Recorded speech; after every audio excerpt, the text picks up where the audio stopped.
Muy buenas tardes a todos. Mi nombre es Daniela y hago parte del equipo de educación continua de la Universidad de los Andes. Sean todos bienvenidos a la conferencia Fundamentos de un modelo para la enseñanza de las matemáticas en el retorno a la presencialidad. Esta actividad hace parte del ciclo de conferencias online ofrecidas por el Ministerio de Educación Nacional de Colombia y la Dirección de Educación Continua de la Universidad de los Andes, con el que buscamos ofrecerles a todos ustedes información y recursos educativos para que puedan transformarse, cuidarse, inspirarse y conectarse. Les recordamos que al finalizar tendremos un espacio para responder sus preguntas, por lo que los invitamos en el transcurso de la actividad a enviarlas a través del espacio de preguntas y respuestas y si nos acompañan por Facebook a través del espacio de comentarios. Esta actividad está siendo grabada y por correo les compartiremos el video para que puedan volver a verlo y compartirlo. El día de hoy nos acompaña como anfitriona de este evento Lisette Sea, subdirectora de Referentes y Evaluación de la Calidad Educativa. Lisette, buenas tardes. Un gusto tenerte con nosotros. Te damos la palabra para iniciar con esta actividad. Bueno, buenas tardes para todas y para todos nuestros participantes. Muy contenta de poder estar hoy de nuevo en este espacio de webinar dentro de esta inmensa programación que el Viceministerio de Educación Preescolar Básica y Media, y específicamente la Dirección de Calidad, ha preparado de manera muy juiciosa, respondiendo a las necesidades de todos los educadores y educadoras de nuestro país. El día de hoy, pues encontramos el webinar Fundamentos de un modelo para la enseñanza de las matemáticas en el retorno a la presencialidad, con unas miradas bien interesantes y bien particulares, y para ello contamos hoy con la presencia de Paola Alejandra Balda, que es licenciada en matemáticas, magíster en docencia de las matemáticas, es doctora en educación, socioepistemóloga, con estancia postdoctoral en la Universidad Autónoma de Chiapas, México, y es estudiante de especialización en gerencia educativa. Paola también es miembro asociada del Comité Latinoamericano de Matemática Educativa, de la Sociedad Colombiana de Matemáticas, y hace parte del grupo de jóvenes investigadores del Comité Latinoamericano de Matemática Educativa, Juventud CLAME, y del grupo de difusión de la investigación en matemática educativa DIMI. Ha ejercido la docencia por más de 17 años en el municipio de Soacha, Cundinamarca. Es docente desde hace 3 años, catedrática del Departamento de Matemáticas de la Universidad Pedagógica Nacional, y es asesora de tesis de especialidad en la Universidad Autónoma de Chiapas, México, por parte del equipo de diseñadores de situaciones del equipo Empoderamiento Docente para América Latina. De verdad, muchísimas gracias a Paola por aceptar estar con nosotros hoy en este espacio de discusión, en este espacio de reflexión sobre la importancia de las matemáticas en este momento tan importante donde estamos retornando nuevamente de manera imperante a las aulas. Paola, bienvenida y bienvenidos todos. Buena tarde. Muy buenas tardes a todos. Muchísimas gracias nuevamente por la invitación, por la oportunidad que me da el Ministerio de Educación de compartir mi experiencia con todos los docentes y, por qué no, estudiantes que nos acompañen a través de las redes. Voy a proceder entonces a compartir pantalla en este momento. Me gustaría que me verificaran, por favor. Sí, sí, la estoy compartiendo. Sí, Paola, ya se está viendo. Ya se está viendo. Perfecto. Tengo acá como algo para minimizar. Ahora sí. Entonces estamos viendo, ¿verdad? Correcto, Paola, sí. Si quieres, pásala para la siguiente. Eso. Y Ok. aquí. Listo. Bueno, bueno, de verdad, muchísimas gracias por la invitación. El día de hoy quiero conversar con ustedes un poco acerca de una experiencia que he decidido el día de hoy llamarle Fundamentos de un modelo para la enseñanza de las matemáticas en el retorno a la presencialidad. Este, esta plática, esta conversación que vamos a tener está fundamentada, pues, por un lado, en los 17 años que llevo como docente de aula, pero también, digamos que la reforcé este último año, estos último año y medio, que hemos tenido una experiencia bastante diferente en el aula, ¿no? Y es estos retos que ha traído para cada uno de nosotros los docentes el manejo de la virtualidad, esta reflexión que nos ha permitido hacer pensar en que cuando volvamos a las aulas, o si ya volvimos, No podemos ser los mismos, ¿no? Necesitamos cambiar, necesitamos transformarnos, necesitamos pensar cómo éramos y pensar cómo eran nuestros estudiantes y ahora qué es lo que queremos. Entonces, un poco esta conversación que quisiera tener con ustedes o esta exposición es fundamentada en eso. Y precisamente busca dar respuesta a un interrogante y es cómo convertir este cambio que trae consigo toda esta situación que estamos viviendo en una oportunidad. Y es que es algo muy curioso. Cuando uno piensa en una clase de matemáticas, por lo regular, uno piensa en una estructura mm, clave mediante la cual uno fue estudiante, ¿no? Y entonces, cuando a uno le preguntan, por ejemplo, bueno, ¿tú qué estudias o qué estudiaste? Entonces uno dice, no, matemáticas o para ser profesor de matemáticas.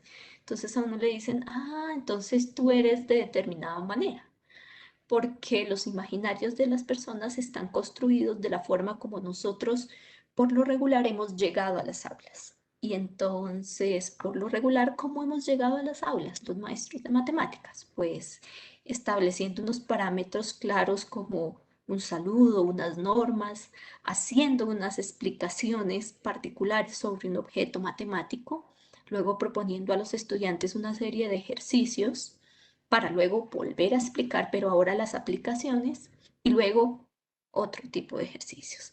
Entonces, este discurso matemático escolar que llega a los estudiantes, esta forma como por lo regular llega las matemáticas o viven las matemáticas en los contextos educativos, hacen que los imaginarios que las personas tienen respecto a los profesores de matemáticas, pues sean como muy genéricos, ¿no? Pero entonces, ¿qué ocurre? Ocurre que nuestros estudiantes del día de hoy no son los mismos estudiantes que teníamos hace algunos años. No hablo solamente de hace 10 años, de hace 5, hablo de hace año y medio. Los estudiantes no son los mismos. Las posibilidades que ellos tienen son diferentes y las expectativas que ellos tienen también son diferentes. Entonces, esto hace que nosotros como profesores empecemos a pensar, bueno, y entonces ahora, ¿cómo hago para transformar? ¿Cómo hago para posibilitar nuevas formas de relacionarme con los objetos matemáticos y de permitir que mis estudiantes se relacionen de otra forma con los objetos matemáticos? Y entonces surge la idea, Paola, es decir, yo puedo hacer que mis clases sean fáciles, ¿por qué no? Es que lo que los niños, la literatura en el campo de la matemática educativa dice lo que a los niños no les gusta no es las matemáticas, sino lo que a los niños no les gusta es no entender las matemáticas. ¿Y qué tal si las hacemos fáciles? ¿Es posible? Claro, claro. Como toda cuestión, pues habrá unas con mayor nivel de dificultad que otras, pero no significa que sean imposibles. Además, ¿cómo hacemos que esa matemática se convierta en útil? Durante muchos años, y sé que a muchos nos pasó como estudiantes, nos preguntamos, ¿y esa matemática para qué sirve? Esa es una pregunta bastante recurrente, por ejemplo, cuando trabajamos álgebra con los estudiantes, cuando nos dicen, sí, ya me aprendí los 10, 12 casos de factorización, no sé cuántos son, ¿y eso para qué me sirve en la vida? Porque nosotros estamos dejando la matemática a nivel eh, de las matemáticas. O sea, yo aprendo matemáticas para las matemáticas sin reconocer que esas matemáticas tienen una funcionalidad en la vida. Pero además, ¿cómo hago para que el proceso de aprendizaje sea agradable y sea incluyente? Porque nuestros estudiantes tienen diferentes fortalezas, ¿verdad? Sobre las cuales podemos trabajar para lograr que ellos le den un significado a las matemáticas. Acá no se trata de que los estudiantes aprendan, sino que signifiquen los objetos matemáticos, que esté al alcance de todos, que nos permita algo muy importante, que nos permita ser felices mientras aprendemos y mientras las usamos. Entonces, en torno a esta reflexión, he venido construyendo desde hace varios años un modelo, yo le llamo así, para la enseñanza de las matemáticas. Ahora le voy a poner el apellido en el retorno a la presencialidad, pero pues es algo que me venía pensando y fortalecí a través de este año y medio de experiencia desde lo virtual. Y es un modelo que está constituido por 4 fases robustas, digámoslo así, y una fase transversal. Este modelo rompe con esas dinámicas o con esos discursos en torno a la matemática escolar que dicen: primer paso, saludo; segundo paso, definición; tercer paso, explicación; cuarto paso, problemas; quinto paso, otra vez explicación; y siguiente paso, ejercicios. Y al final la evaluación, ¿no? Que es una evaluación. Esta es mi fase, esta es mi estructura, que está constituida por una fase de exploración, por una fase procedimental, por una fase de consolidación y por una fase de ejercitación. Y transversal se encuentra la fase de evaluación. Quiero contarles un poco en este espacio cómo trabajo cada una de las fases para que ustedes, a su bien, retomen, la suman como propia, le den un significado y, ¿por qué no?, la enriquezcan. Ese es el objetivo principal de este espacio. Mis fases, inician con un proceso introductorio. Y esta es una parte súper bonita y súper potente de todo proceso educativo. ¿Con quiénes estoy trabajando? ¿Quiénes son mis estudiantes? Eso es algo súper potente. Pensar en que hoy soy maestra de una escuela A y mañana puedo ser maestra de una escuela B. Y eso implica que, de cierto modo, mis estudiantes van a ser diferentes, ¿sí? Posiblemente tengan las mismas edades y tengan algunos intereses en común, las redes sociales, qué sé yo. Pero hay unas particularidades y esas particularidades son súper importantes y, como ya lo dije, potentes a la hora de un proceso de planeación de clase.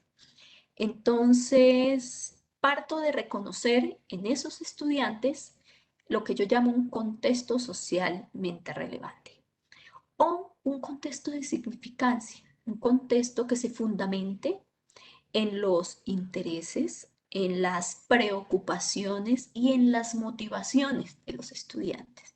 Y entonces pensar en eso implica que yo como docente tengo que conocer a mis estudiantes. Entonces hago preguntas para reconocer qué les gusta, qué no les gusta, qué les molesta, qué les preocupa, qué les gustaría hacer cuando fueran grandes.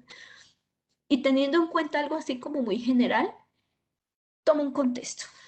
Ese es el contexto que va a ser socialmente relevante, pero que se va a convertir además en un contexto fuente de significación del conocimiento matemático. Y es que las matemáticas están en todos lados. Entonces, ahí viene el trabajo fuerte del maestro para lograr identificar de todos esos posibles contextos cuál va a ser el contexto de interés que tendrá más potencialidad para el trabajo con las matemáticas. Fíjense que el mismo contexto puede ser de las matemáticas mismas. Hay grupos de estudiantes que disfrutan muchísimo de explorar objetos matemáticos, de conjeturar. Y hay situaciones que se prestan. Por ejemplo, si estamos trabajando en un club de matemáticas, pues este contexto relevante puede ser de las mismas matemáticas, ¿no? Porque a veces uno habla de contexto y uno piensa en María y Juan comprando manzanas, pero pues no necesariamente tiene que ser un contexto fuera de las matemáticas. Podría ser de las matemáticas. Podría ser un contexto de la realidad misma, cercana al estudiante, ir a la tienda, cocinar, qué sé yo, preparar un medicamento, que es algo que los estudiantes hacen comúnmente, que es muy cercano. En algún momento tuve la oportunidad de trabajar con los niños en las huertas escolares. Como eran niños que vivían en un contexto campesino, pues ese es el contexto socialmente relevante.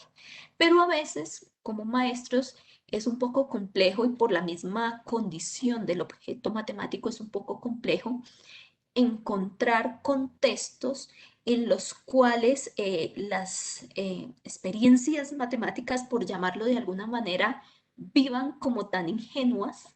Y entonces uno toma un contexto de la realidad, como es la preparación de un jarabe, qué sé yo, le pone sus propios nombres, ¿verdad? Modifica ciertas cosas, pero le monta todo el escenario al estudiante. Y entonces ese contexto es de la pseudo realidad. Es real con unas modificaciones que yo como docente hice, pero ojo, las modificaciones que como docente hago tienen que ser muy bien cuidadas para que el contexto no se convierta en algo irreal, que es totalmente diferente a la pseudo realidad. Irreal es decir, si una persona va a subir por un ascensor de 800 pisos, a un edificio de 800 pisos, entonces uno se pone a pensar, ¿será que sí? ¿Será que alguien va a subir? O no sé qué, compró una papaya que cuesta 900.000. ¿Será que sí? Entonces, esto no se puede dar. Son situaciones de la realidad acomodadas con ciertos manejos, pero que no se salgan de lo real.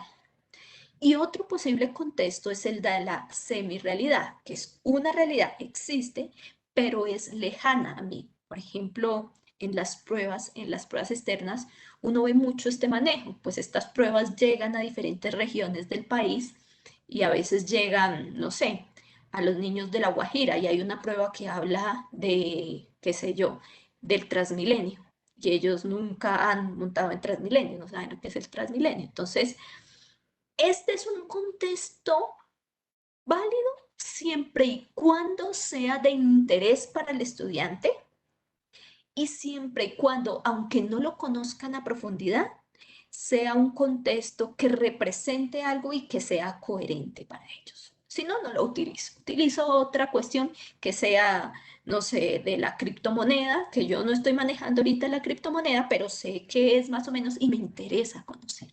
Es de la semirrealidad porque existe, es real, pero es lejano. Repito, es de la realidad porque es cercano, es de la pseudo realidad porque es cercano, pero le estoy haciendo algunos manejos de como maestra para volverlo más tangible, o es de las matemáticas. Y entonces aquí este contexto se convierte en fuente de significación del conocimiento matemático, porque en el hacer el conocimiento matemático adquiere un significado. Y entonces es ahí donde muchas teorías, como por ejemplo la teoría socioepistemológica de la matemática educativa, dice que no se significa, sino que se resignifica. Esto quiere decir que hoy este conocimiento matemático tiene para mí un significado que puede cambiar y está bien, es válido, porque existen formas matemáticas de pensar, ¿verdad? Que viven en contextos particulares y que se alimentan cada vez que yo me confronto a situaciones o me enfrento a situaciones en las cuales debo hacer uso de este conocimiento matemático. Y entonces en esta primera parte, en la introducción, perdón, una vez yo defina si mi contexto es de matemáticas, de la realidad o de la semirrealidad, pues ya lo logro empezar a montar toda esa situación de aprendizaje sobre la cual voy a apalancar este conocimiento. Hay algo clave y es que en cada uno de los momentos que aparecen, ¿sí? En cada uno de los momentos que aparecen en esta propuesta, hay algo que está permanente y son los materiales o los recursos. Diferencio materiales entendidos como los instrumentos que han sido creados con objetivos pedagógicos para enseñar, para llevar al aula, la regla, el compás, qué sé yo. Y recursos como aquellos insumos que tenemos en clase, en casa, materiales, cajitas, pepitas, qué sé yo, que no han sido creados con fines pedagógicos, pero que los docentes, con, con toda esa experiencia, con toda esa creatividad maravillosa que tienen, los convierten en elementos para llevar a cabo procesos de aprendizaje. Entonces ahí ustedes ven en las imágenes, tenemos ya la diferencia entre materiales y recursos, como yo la entiendo en este escenario. Fíjense que en algún momento de mi vida, pensando un poco en esto, estaba con mis estudiantes y yo decía, bueno, ¿y quiénes son mis estudiantes en este momento? ¿A qué dedican su tiempo libre mis estudiantes? ¿Qué les gusta? ¿Qué les disgusta? Recuerdo mucho que para ese entonces, antes de asumir este reto de la virtualidad, mis estudiantes sacaban su celular todo el tiempo en clase y entonces era un rollo porque pues dentro del manual de convivencia estaba escrito que ellos no podían usar el celular.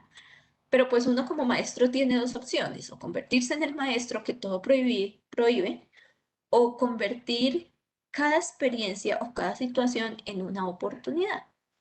Y entonces empiezo a ver que lo que los muchachos más hacían en ese escenario, cuando les decía guarda el celular, no sé qué, era que estaban compartiendo memes, incluso hasta memes de la profesora. Me tomaban fotos y hacían memes. Entonces uno dice, ah, esto está bien interesante. Y entonces me voy a buscar en el periódico, me voy a buscar en la televisión y encuentro un montón de noticias relacionadas con los memes. Y cómo incluso Facebook, por ejemplo, utiliza memes para atraer a jóvenes a sus redes sociales, cómo los memes son utilizados en contra, ¿verdad? Pero en últimas, tengan sus puntos a favor o sus puntos en contra, todos los estudiantes estaban interesados en el trabajo en torno a los memes. Entonces, en ese momento, yo convertí a ese recurso, que no era un recurso educativo, en un recurso para introducir un tema de matemáticas. Y este es un ejemplo. Entonces, recuerdo muy bien, pero voy a pasar la diapositiva anterior, que el primer meme que yo usé fue el meme que aparece en la parte inferior derecha de la pantalla, ¿sí? Creo que en la de ustedes en la derecha, en la izquierda, bueno, no sé. El meme que dice, si tienes frío, siéntate en la esquina de tu cuarto, tiene 90 grados. Ese fue el primer meme que yo llevé al aula. Recuerdo que en mi colegio pues no había en esa época televisor en todos los salones y entonces yo lo que hacía era imprimirlo y llevarlo. Entonces llegaba la profesora con sus memes, lo ponía y algunos estudiantes se reían porque lo entendían, otros por el contrario no. Y entonces yo lo que les decía era, bueno, ¿y tú por qué te estás riendo? ¿Qué significa? Y entonces empezaban a discutir en cuanto a eso y ya con eso arrancaba el tema de los grados. Otro ejemplo es el que ustedes ven en este momento, eh, ¿por qué no podemos estar juntos? Y el numerito le dice es complejo. Son memes que no fueron creados por mí, simplemente yo los bajé de la web y los traje como esta parte introductoria, ¿verdad? Porque eran un contexto socialmente relevante y empezaba a hacer preguntas sobre ellos, y preguntas y preguntas y preguntas y preguntas. No solamente utilizaba memes, utilizo también otro tipo de recursos como infografías, como videos, noticias, qué sé yo, incluso algunos videos en algún proyecto que hice de cocina con mis estudiantes, de cómo trabajar todo el pensamiento variacional, el cálculo. Todo el trimestre fue de cocina, entonces yo lo que hacía era en mi cocina, como no podía hacer esos experimentos en el colegio porque la infraestructura no se prestaba, entonces yo hacía el experimento acá, me tomaba mis videos con el celular, les llevaba los videos y ellos allá en sus celulares pues veían los videos y seguían las instrucciones. Pero eso también fue una estrategia introductoria para algunas clases. Luego viene una segunda fase. Esa segunda fase es la fase de exploración. Y esta fase es súper interesante porque en la fase de exploración el maestro debe generar una serie de preguntas mm, relacionadas con los significados y lo que yo pretendo los estudiantes aprendan. En esta fase exploratoria, la habilidad del maestro y el conocimiento absoluto sobre el objeto es supremamente importante. ¿Sí? No se trata solamente de conocer un procedimiento, sino de conocer a fondo cómo es el objeto, qué han reportado las investigaciones en torno a las dificultades asociadas al objeto, en fin. ¿Qué significa explorar? Y entonces uno se pregunta eso, bueno, ¿qué significa que mi estudiante explore? Explorar es un proceso que demanda de examinar, de reconocer, de averiguar, de registrar. Eso lo dice el diccionario, ¿no? Pero es precisamente eso lo que pretendemos que el estudiante haga. Entonces, para ello, vuelvo y juegue, traigo otros elementos, traigo otros materiales, otros recursos relacionados con la misma temática macro de la situación y hago muchas preguntas para que los estudiantes, teniendo en cuenta esta fase introductoria en la cual algo aprendieron o al menos se enamoraron de la temática que vamos a trabajar, más esta otra nueva información que de hecho demanda un trabajo intertextual. Entonces les traigo un montón de preguntas para que ellos a través de estos recursos, en particular casi siempre son recursos, den respuesta a preguntas como qué significa algo, cómo se relaciona una cuestión con la otra, qué sucedería si, qué más se requiere aprender sobre esto, qué argumentos te convencen sobre esta otra cosa, extrae la información matemática, compara, hace equivalencias. En esta parte el estudiante extrae toda la información de ese contexto que está plasmado en un recurso particular o en 2 recursos o en 3, válido, pero lo que hace es empezar a jugar con esto, para luego llegar a una fase bien potente, que es la fase procedimental. En esta fase es cuando el estudiante, ya extrajo en la anterior, en la exploración, extrajo cierta información, realizó comparaciones, ¿sí? Utilizó diferentes procesos de pensamiento para organizar su información y en esta fase ya va a empezar a construir o a darle significado a las matemáticas. Y para darle significado a algo, pues yo lo primero que hago es traer mis conocimientos previos. Y esta es una fase súper bonita, es una de las que a mí más me gusta, porque es una fase que explora la creatividad, el análisis, la recordación, el entender, fundamentado o reconociendo a su vez que existen formas matemáticas de pensar que no solamente son aquellas que aprendimos en la escuela. A veces decimos, muchos maestros decimos, vas a hacer estas sumas, pero ojo, las tienes que hacer como yo te enseñé, porque yo soy la maestra, yo te enseñé que se suma siempre vertical, por ejemplo.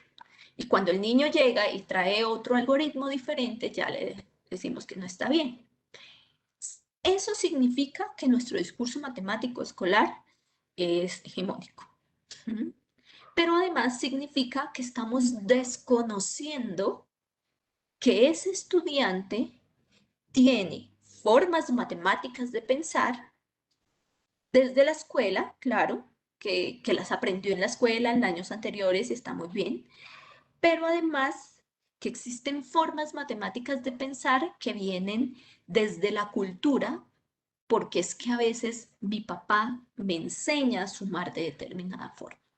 Mi abuelo me enseña, en mi casa se suma así.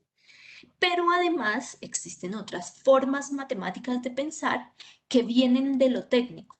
Es que, profe, me dicen mis estudiantes, yo trabajo en una tienda o le ayudo a mi mamá en su tienda y mi mamá todo el día vende. Entonces yo aprendí a sumar más fácil de lo que usted me está enseñando de esta forma.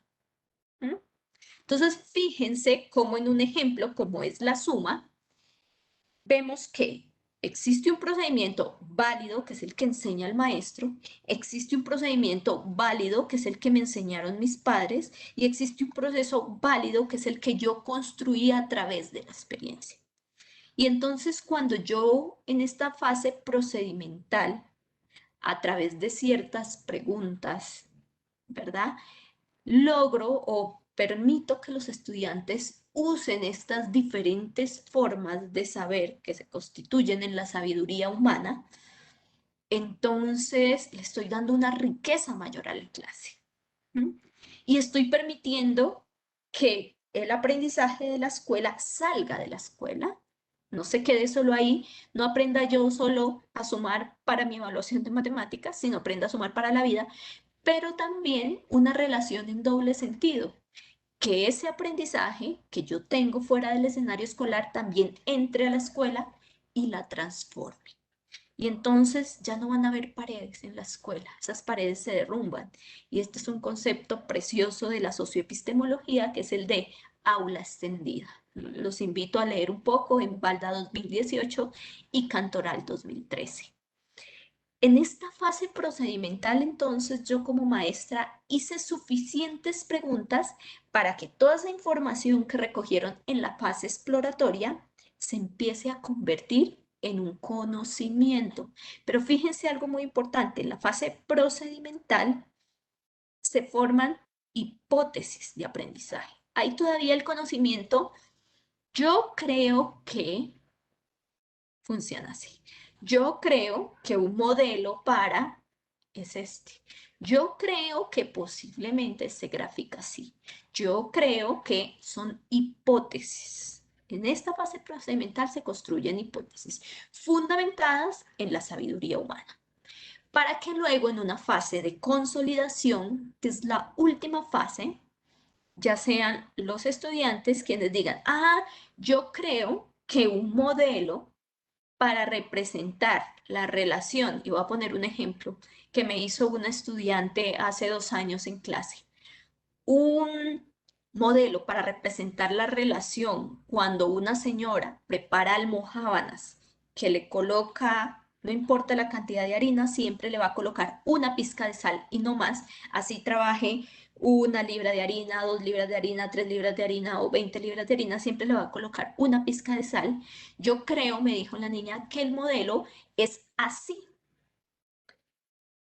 Y ese así era constante. Y entonces la niña, esa era una hipótesis que creó en el paso anterior. Y entonces ahora la niña en la fase de consolidación empieza a buscar otras situaciones semejantes que pueden estar en los mismos libros, pueden estar en su contexto mismo, en libros de matemáticas. Venga, encontré que efectivamente hay unas relaciones que se modelan a través de gráficos así y se llaman constantes. ¿Mm? Pero entonces, como la niña hizo todo un trabajo de exploración, de ir a preguntarle a la señora cómo se construye, o perdón, cómo se elabora una almojábana, entonces fue capaz de darle un significado a las matemáticas a través del uso, llegar a que eso tiene un modelo que se representa a través de una constante, adquiere un significado diferente para el estudiante. Y ese significado se adquiere a través de la consolidación, en donde los recursos y materiales pueden ser, materiales diseñados pues para la enseñanza de las matemáticas, regla, qué sé yo, compás, calculadoras, manipulativos virtuales, o pueden ser materiales que le den mucha potencia a esto, que le permitan al estudiante consolidar ese conocimiento. Fíjense cómo hemos pasado por algunas etapas. La introductoria, en la cual el estudiante es, dijo un profesor hace unos días con el que estaba conversando, con el que se engancha el estudiante, la parte introductoria. La parte de exploración, donde el estudiante extrae información matemática de un contexto y empieza a hacer uso de procesos de pensamiento diferentes. Siguiente, una fase procedimental donde ya esos elementos que extrajo los empieza a relacionar para establecer conjeturas sobre el conocimiento. Y una fase de consolidación donde esas hipótesis se comprueban. ¿Cuál es el rol del maestro en cada una de las fases? Generar todas las posibles preguntas para llevar a los estudiantes a caminar por todas estas fases, ¿sí? Ese es el rol del maestro. Y es algo súper interesante, súper potente, porque la hipótesis aquí en este momento es cuando se asume con una verdad, como una verdad. Y entonces surgen los ejemplos. Y es aquí, digámoslo así, al final del proceso, donde además surgen las definiciones, donde surgen los algoritmos. Fíjense muy bien en algo bien interesante, y es que en el modelo, en el discurso matemático escolar vigente, yo llego, y perdón por ser tan reiterativa, pero quiero que comparemos y entendamos, yo llego, explico una definición, ¿verdad? Les digo, la suma es bla, bla, bla. Pongo un ejemplo de suma. O sea, sigo siendo yo la protagonista como maestra. Ahora ustedes trabajan. Luego el niño juicioso repite lo que yo le estoy diciendo. Ahora, yo nuevamente soy la protagonista porque les voy a enseñar dónde se aplica eso. Y ahora ustedes, niños, son los que aplican, cambian María por Juan y vuelven y meten esos números. ¿Ven? En este modelo soy yo casi siempre la protagonista. En este modelo, lo primero sobre lo que nos centramos es el objeto matemático, porque nos interesa mucho la ejercitación de procedimientos. ¿Mm? Pero ¿qué pasa? Cuando nos interesa mucho la ejercitación de procedimientos, estamos abandonando otras formas de pensar matemáticamente que incluso están escritas en nuestros documentos curriculares. ¿Y qué pasa con el razonamiento? ¿Qué pasa con la resolución de problemas? ¿Qué pasa con la modelación? ¿Qué está pasando con la comunicación? este discurso matemático escolar vigente coarta esa forma de trabajo.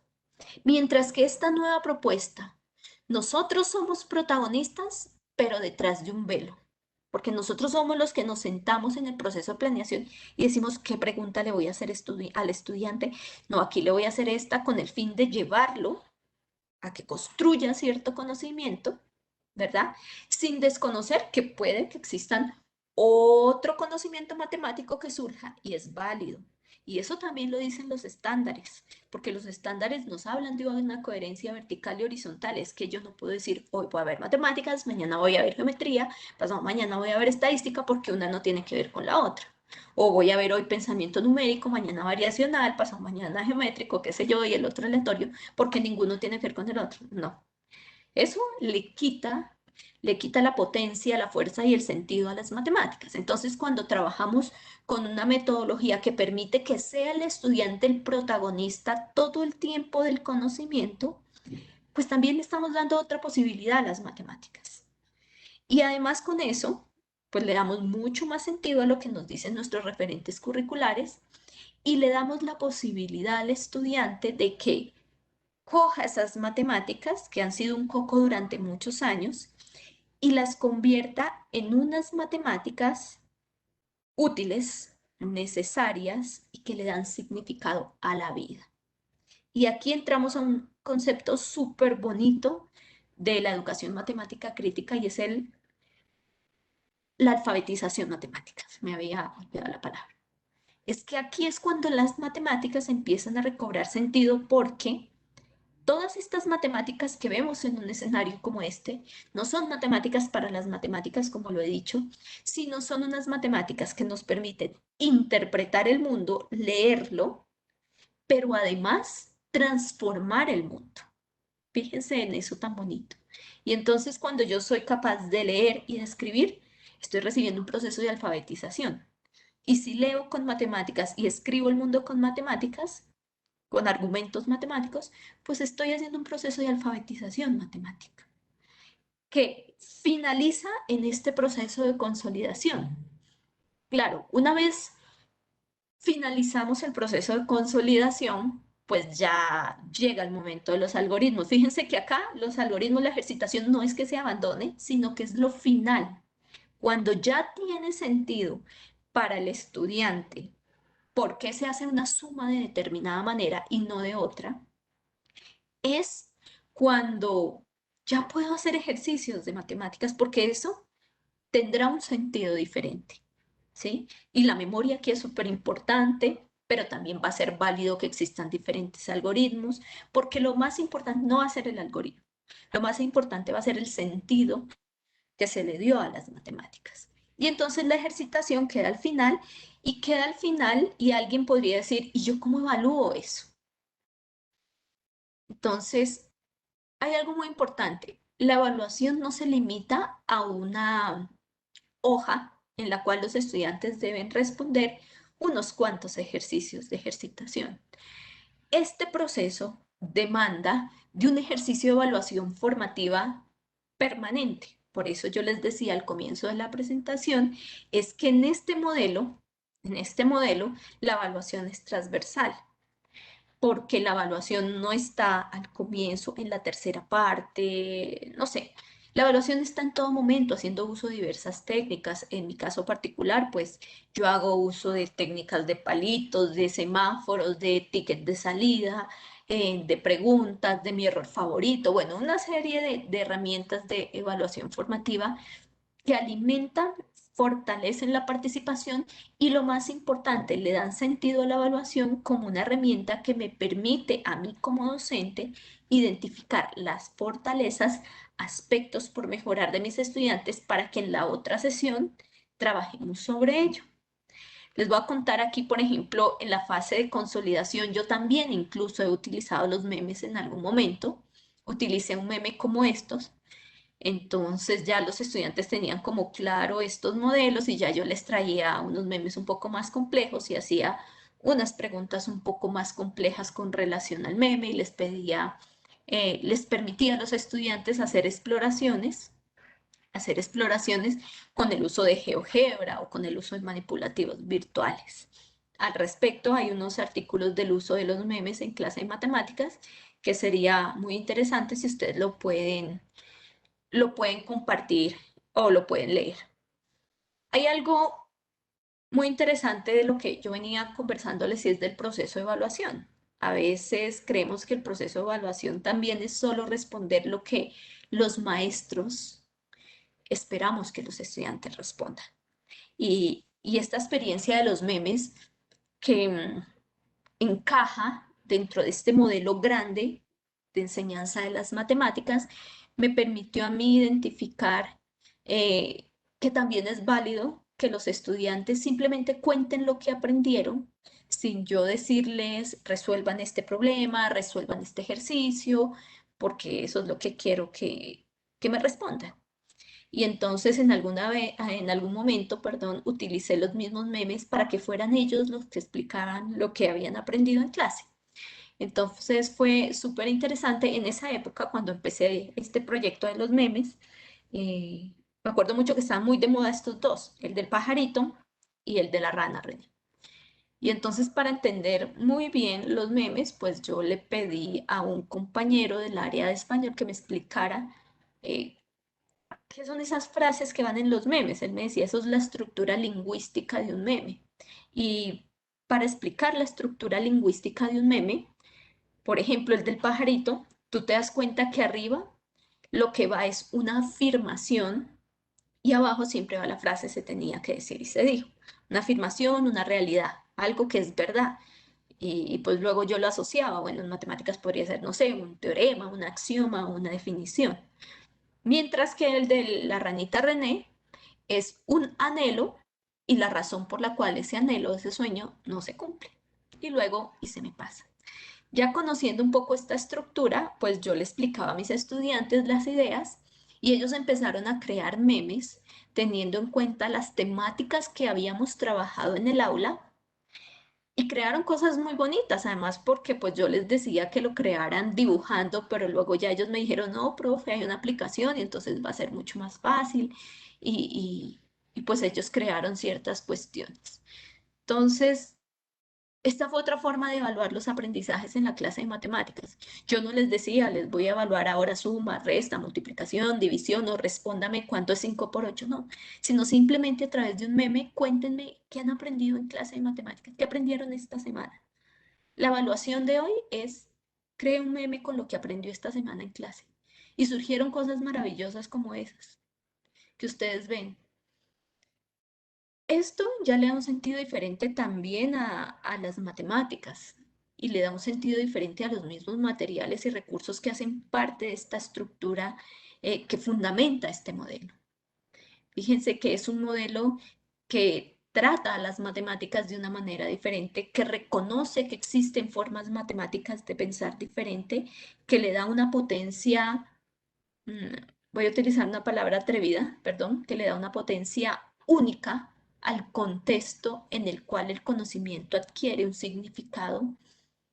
Pero para mí, lo más importante es que le permite a los niños y niñas ser felices en su proceso de aprendizaje. Y esto es clave porque, como lo decía al comienzo de esta presentación, durante muchísimos años, las matemáticas han sido el coco en las escuelas, en los colegios y en la vida de muchas personas. Por eso cuando a uno le dicen a qué te dedicas y uno dice soy profesor de matemáticas, la gente da un paso atrás. Por eso cuando uno le preguntan qué hace y uno dice soy profesor de matemáticas, la gente le dice, ah, debe ser muy aburrido, si tienes vida y tú si te ríes, o le preguntan a uno, oye, como a mí me preguntaron alguna vez, ¿y tú sí sabes bailar? Entonces yo le preguntaba, ¿y por qué me dices eso? Es que los profes de matemáticas son tan aburridos que posiblemente no sepan bailar. Quizá yo no sea el mejor ejemplo, pero sí conozco muchos maestros de matemáticas maravillosos que son bailarines y lo hacen muy bien. Pero fíjense cómo estos imaginarios determinados por las formas como las matemáticas están llegando al aula, mm, también desdibujan lo que son las mismas matemáticas. Entonces, esta es una invitación que yo les quiero hacer el día de hoy a que piensen, posiblemente no en este modelo, posiblemente en otro, muchísimo mejor, pero que piensen nuevas formas de generar conocimiento matemático con sus estudiantes, ¿verdad? Que además piensen en que esos estudiantes son unos estudiantes nuevos, diferentes, que tienen unas necesidades propias del siglo que quizá no las teníamos nosotros. Si bien es cierto, existieron unos métodos de aprender matemáticas que fueron muy útiles y perfectos para nosotros, nuestros estudiantes de hoy no somos nosotros, los intereses no son los mismos. De hecho, en este momento me encuentro haciendo una investigación y he encontrado, así como a grandes rasgos, que la educación del siglo XXI necesita de estudiantes que trabajen en torno a la comunicación, al pensamiento crítico, al trabajo comunicativo, ¿verdad? A la metacognición y, y nada, o sea, entre otros. Entonces, pensemos en una educación y en particular en una educación matemática que le permita a los estudiantes el desarrollo de estas habilidades para así romper con estos esquemas de la enseñanza de las matemáticas y volver al aula, porque ya todos queremos volver, sin lugar a dudas, transformados. Esa es la presentación que les tenía el día de hoy y quedo atenta a todas las preguntas que puedan realizar.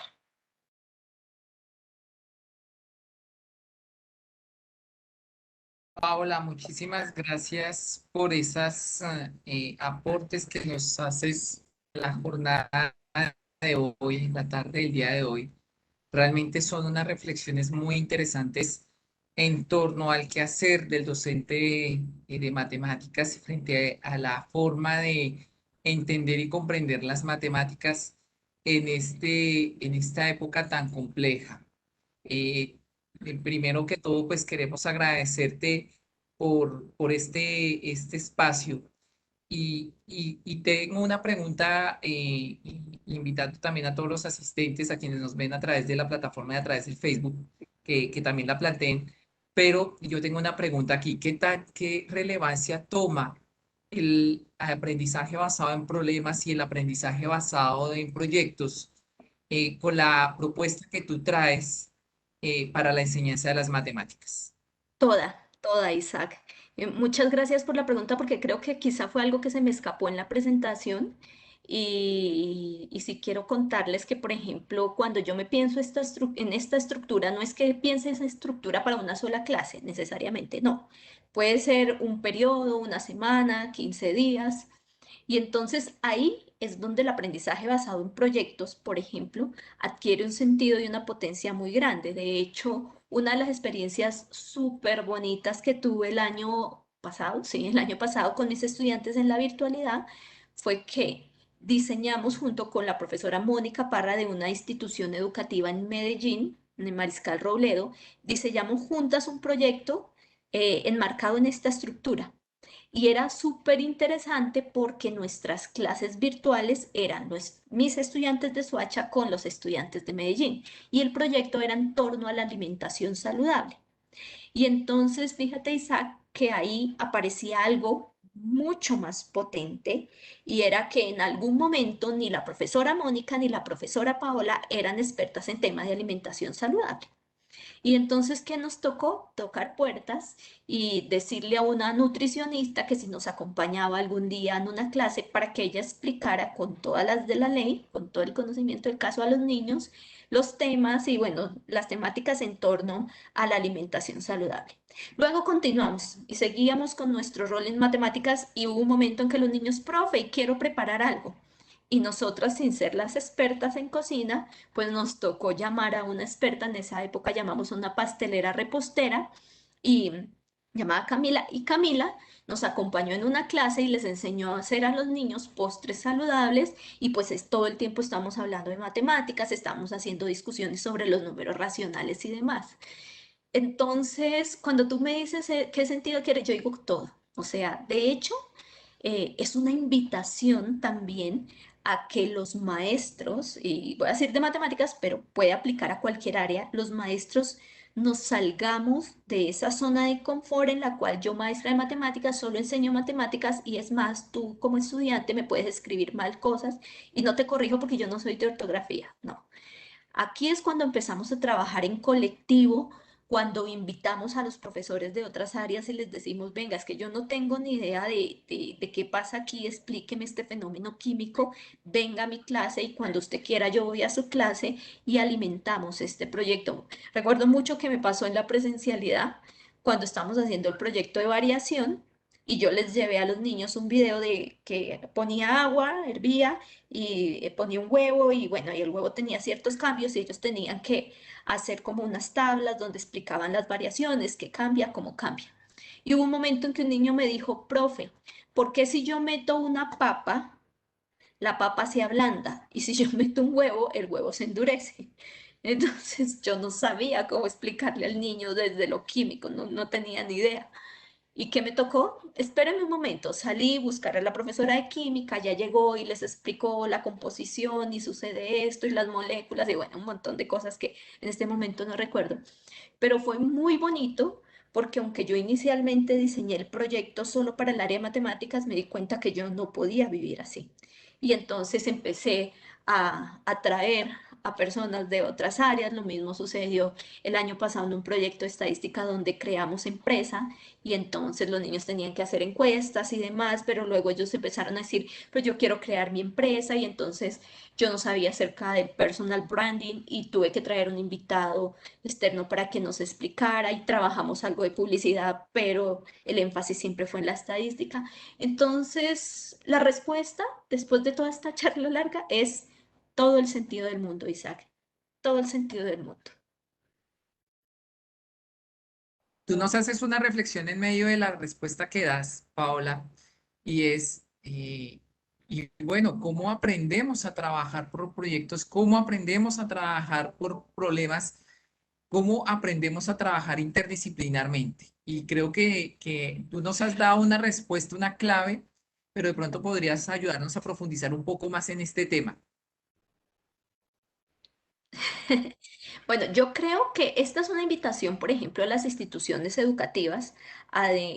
Tenemos un componente dentro de las instituciones educativas que está enmarcado dentro de la guía 34 y dice el componente pedagógico. Y ahí es cuando nos tenemos que poner las botas, los maestros, los directivos y de hecho toda la comunidad educativa para exigir cambios en los currículos, ¿sí?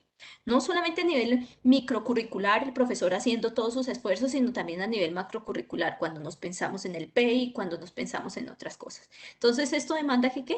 Que empecemos a pensarnos ya no por áreas, ¿verdad? Sino por, no sé, bueno, como colectivos de áreas y demás para que los maestros diseñen esos proyectos que podría ser una invitación sería bajo mi modelo siempre como llevando a cabo estas preguntas y que no sea exclusivo para las matemáticas. Entonces ya no trabaja Paola sola en el diseño de la situación ni Paola sola en una clase, sino las clases pueden ser compartidas o podríamos trabajar Isaac, profesor de biología, Paola, profesora de matemáticas, el otro profesor de artes, el otro profesor de inglés, y todos estamos trabajando en la búsqueda de dar respuesta a un proyecto, dar respuesta sí, a unos interrogantes, pero cada uno apuntándole a una cuestión particular.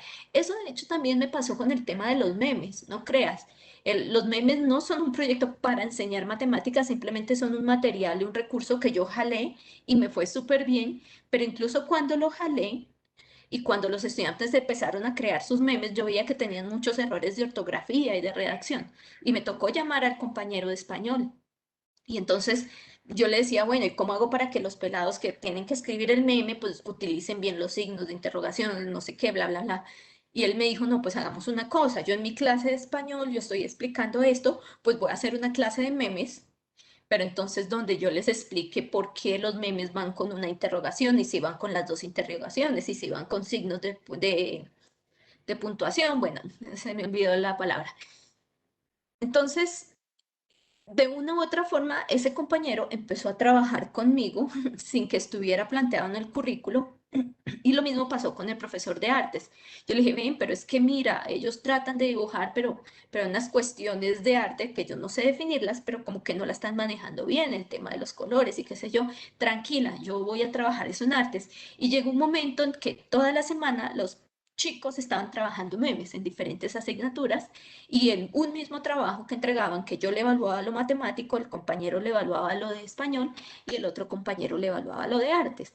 Pero entonces, digamos que esos son, inicialmente son esfuerzos individuales, pero la invitación sí es que las instituciones educativas a nivel macro se sienten y piensen ya no en un currículo lineal, en un currículo que está dividido, sino en unificar, hacer grupos por áreas, qué sé yo, por niveles. eh, pero es una apuesta a nivel institucional, Isaac, no es un esfuerzo individual. Maravilloso, eso que nos estás comentando es maravilloso frente al reto que tenemos ahora en el retorno a la presencialidad. Paola, ¿qué tan importante toma esta metodología, esta propuesta que tú tienes y otras que pueden desarrollar los maestros en el retorno a la presencialidad?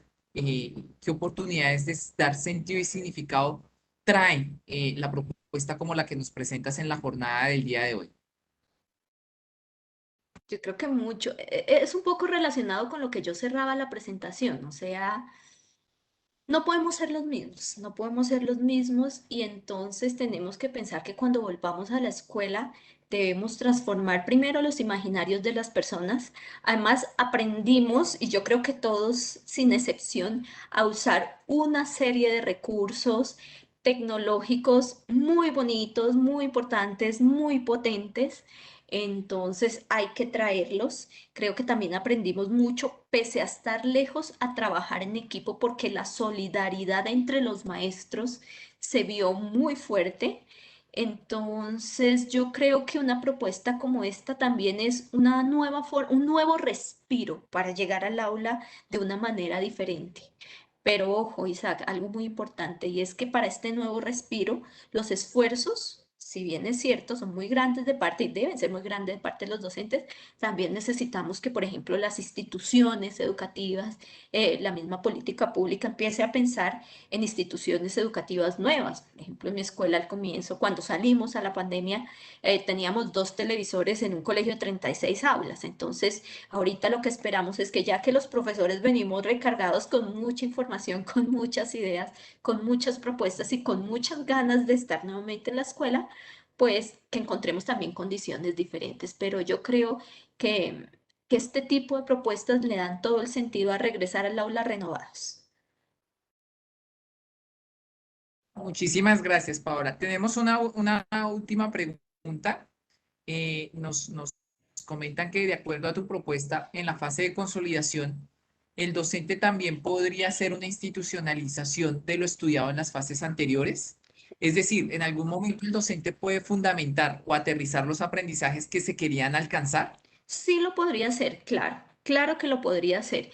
Y sería muy bonito, ¿no? Porque uno luego empieza a recoger, pero que si no se vea que es uno el diciéndole al maestro, es que esto es, al maestro, perdón, al estudiante, es que esto es así, sino que a través de las ideas que se recogen de los estudiantes llegar al proceso de institucionalización totalmente válido. Sí, totalmente válido. Doctora Balda, muchísimas gracias. Para nosotros ha sido un gusto poder contar contigo, en particular, pues, en mi caso, el cruzarme nuevamente desde la parte académica ha sido fundamental. Y creo que los aportes que nos das y la propuesta que haces es maravillosa. Ojalá podamos tener otros espacios donde profundizar y donde comentarnos aspectos más detallados de esta propuesta que se hace en una institución educativa oficial de la ciudad de Soacha. Muchísimas gracias, profe Paola. Realmente es un gusto poder contar con tus aportes, haberte escuchado durante este tiempo y al equipo de la Universidad de los Andes también. Muchas gracias por el espacio y por la gestión realizada. Muchas No, gracias, Isaac. gracias. Gracias también a Paola y a Lisette por sus intervenciones. También a los asistentes, muchas gracias por enviar todas estas preguntas y gracias a todas las personas que se conectaron a través de Facebook. Les contamos que este evento está siendo grabado y por correo les compartiremos la lista de reproducción de esta y otras actividades. Antes de irnos, a través del chat, les hemos compartido un enlace que es una encuesta muy corta que les pedimos diligenciar para que nos cuenten allí cómo les fue en esta actividad. También les compartimos un enlace de contacto maestro en el que podrán volver a ver este evento. De nuevo, muchas gracias a todos por su participación. Esperamos que nos sigan acompañando en el resto de actividades programadas y que tengan un feliz día.